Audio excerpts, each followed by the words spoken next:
Atos, capítulo 12. Foi nesse meio tempo que o rei Herodes pôs na cabeça a ideia de perseguir alguns membros da igreja. Mandou assassinar Tiago, irmão de João, e quando viu que isso fez subir sua popularidade entre os judeus, ordenou a prisão de Pedro. Tudo isso durante a semana da Páscoa. O apóstolo ficou na cadeia, vigiado por 4 grupos de 4 soldados. O rei planejava deixar que o povo o linchasse depois da Páscoa. Durante todo o tempo em que Pedro esteve sob severa vigilância na cadeia, a igreja orou fervorosamente por ele.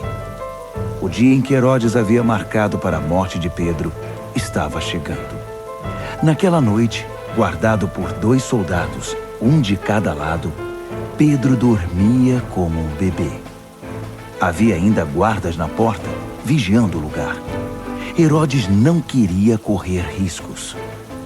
De repente, apareceu um anjo ao lado do prisioneiro e uma luz inundou a cela. O anjo acordou Pedro. Depressa! As algemas caíram dos pulsos do apóstolo e o anjo ordenou: vista-se, calce os sapatos. Pedro obedeceu. O anjo disse ainda: vista o casaco e vamos sair daqui.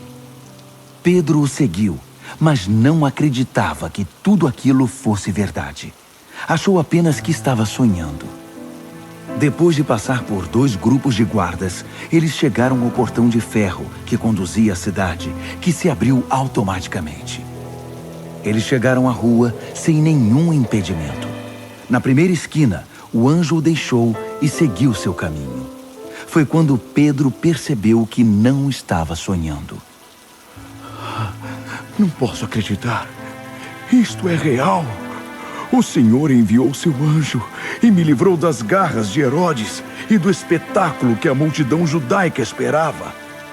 Ainda sacudindo a cabeça, maravilhado, ele foi para a casa de Maria, mãe de João. A casa estava cheia de amigos que oravam. Quando bateu a porta no pátio, uma jovem chamada Rode veio atender.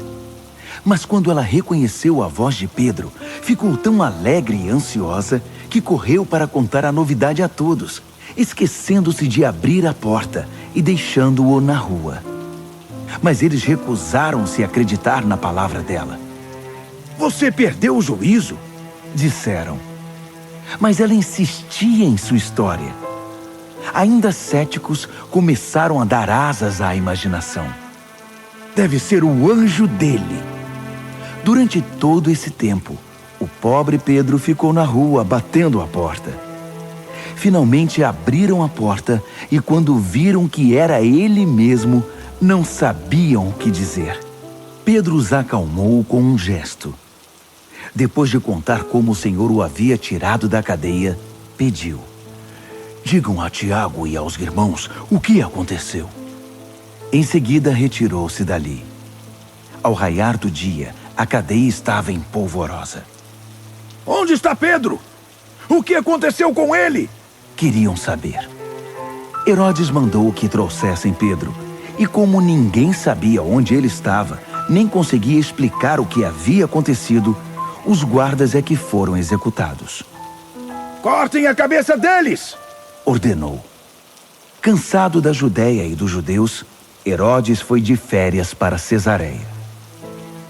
As coisas não iam mesmo bem para Herodes.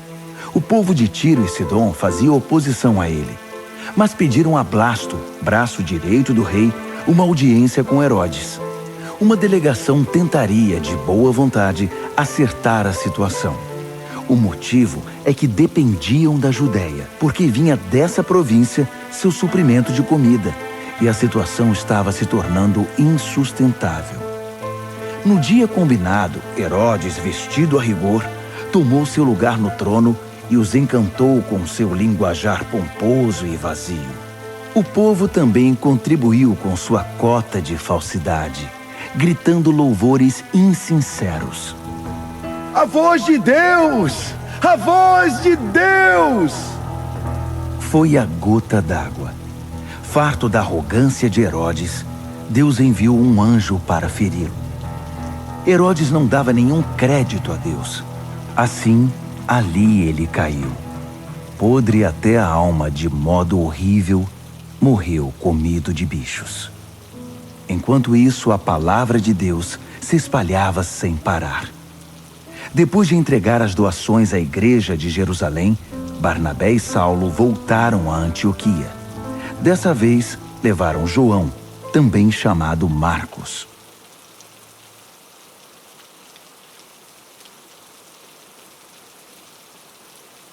Atos, capítulo 13.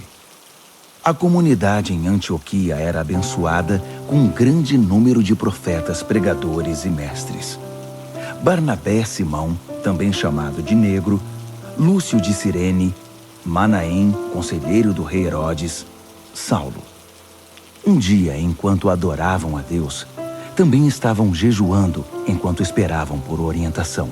O Espírito Santo disse: comissionem Barnabé e Saulo para a obra que determinei que fizessem. Eles obedeceram. Naquele ambiente de fervor, obediência, jejum e oração, impuseram as mãos sobre os dois homens e os despediram. Guiados pelo Espírito Santo na nova tarefa, Barnabé e Saulo desceram a Seleucia e pegaram um navio para Chipre. A primeira coisa que fizeram quando chegaram a Salamina foi pregar a palavra de Deus nas sinagogas da cidade. João estava com eles como auxiliar. Eles viajaram pela ilha e em Pafos encontraram um mago judeu que havia conquistado a confiança do governador Sérgio Paulo, homem inteligente que não se deixava enganar com facilidade. O nome do mago era Bar-Jesus, um homem que não merecia confiança. Desejoso de ouvir a palavra de Deus, o governador convidou Barnabé e Saulo. Mas o sabe-tudo, pelo menos ele se julgava assim, provocou um tumulto, tentando impedir a conversão do governador. Então Saulo, ou Paulo, cheio do Espírito Santo, olhando-o bem nos olhos, disse: você é um falso, um verdadeiro diabo. Você passa as noites inventando esquemas para enganar o povo. Mas agora que você desafiou Deus, o jogo acabou. Você vai ficar cego. Não vai ver a luz do sol por um bom tempo. Na mesma hora, ele perdeu a visão. Começou a tropeçar nas coisas e pediu que alguém o guiasse pela mão. Diante de tudo isso, o governador tornou-se cristão, muito impressionado com tudo que era dito a respeito do Senhor. De Pafos, Paulo e seus companheiros navegaram até Perge, na Panfilha. Ali, João desistiu da viagem e voltou para Jerusalém. De Perge, o restante do grupo viajou até Antioquia, na Pisídia. No sábado, foram à sinagoga. Depois da leitura das Escrituras, a lei de Deus e os profetas, o líder da reunião lhes perguntou: amigos, vocês têm algo a dizer? Uma palavra de encorajamento, talvez? Paulo se pôs de pé, fez uma pausa, respirou fundo e disse: meus patrícios e amigos de Deus, ouçam. Deus teve um interesse especial por nossos antepassados. Libertou nosso povo, que vivia oprimido no Egito, e os tirou de lá em grande estilo. Cuidou deles durante cerca de 40 anos naquele deserto, e depois, tendo eliminado 7 inimigos que os enfrentavam, deu a eles a terra de Canaã. Tudo isso aconteceu num período de cerca de 450 anos. Até o tempo do profeta Samuel, Deus deu a eles juízes para liderá-los. Então eles pediram um rei, e Deus designou Saul, filho de Quis, da tribo de Benjamim. Depois de Saul ter governado 40 anos, Deus lhe tirou o trono e o entregou a Davi com esta declaração: vasculhei a terra e encontrei Davi, filho de Jessé. O seu coração está em sintonia com o meu coração, e ele fará toda a minha vontade.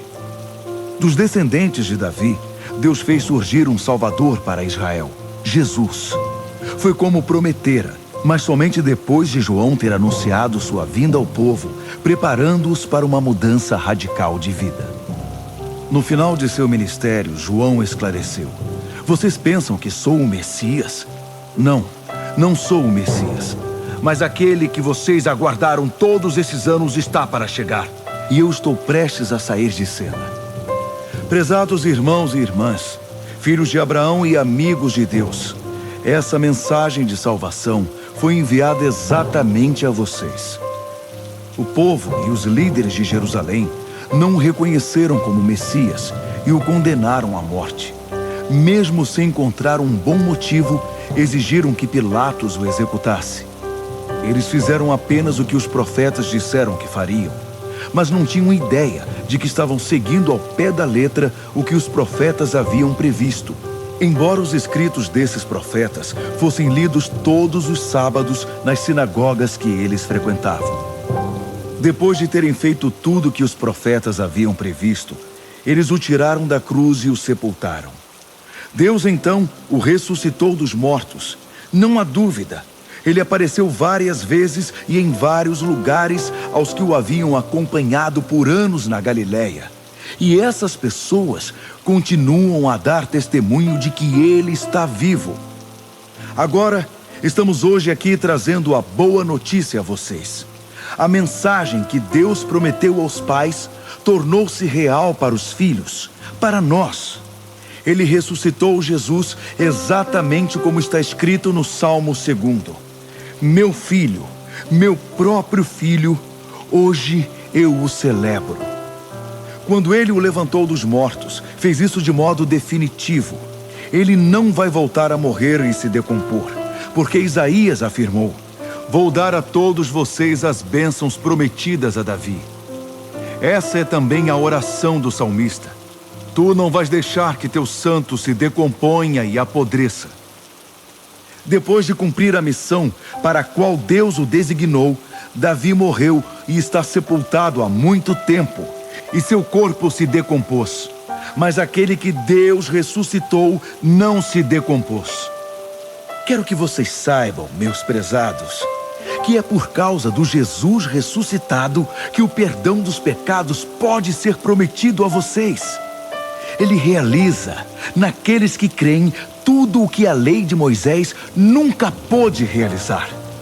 Mas qualquer um que crê no Jesus ressuscitado é declarado bom e justo diante de Deus. Não façam pouco caso do que estou dizendo. Não queiram que a palavra do profeta se aplique a vocês. Cuidado, cínicos. Olhem bem. Observem o mundo de vocês se despedaçar. Vou fazer algo bem diante dos seus olhos em que vocês não vão acreditar, ainda que estejam vendo. Quando a reunião acabou, Paulo e Barnabé foram convidados a pregar no sábado seguinte. Depois que a maioria do povo se dispersou, alguns judeus e convertidos ao judaísmo vieram reunir-se com Paulo e Barnabé, que os exortaram numa longa conversa a ficar firmes na nova vida que estavam começando a viver na graça de Deus. No sábado seguinte, praticamente a cidade inteira foi ouvir a palavra de Deus. Vendo a multidão, alguns judeus roeram-se de inveja e começaram a fazer oposição a Paulo, contradizendo tudo o que ele dizia. Um espetáculo deprimente. Mas Paulo e Barnabé ficaram firmes e declararam: era necessário que a palavra de Deus fosse pregada primeiro a vocês, judeus. Mas como vocês não querem nada com ela, deixando claro que não abrem o coração para a vida eterna, a porta está aberta aos de fora. Vamos prosseguir neste caminho, obedecendo às ordens de Deus, que disse: eu o estabeleci como luz às nações.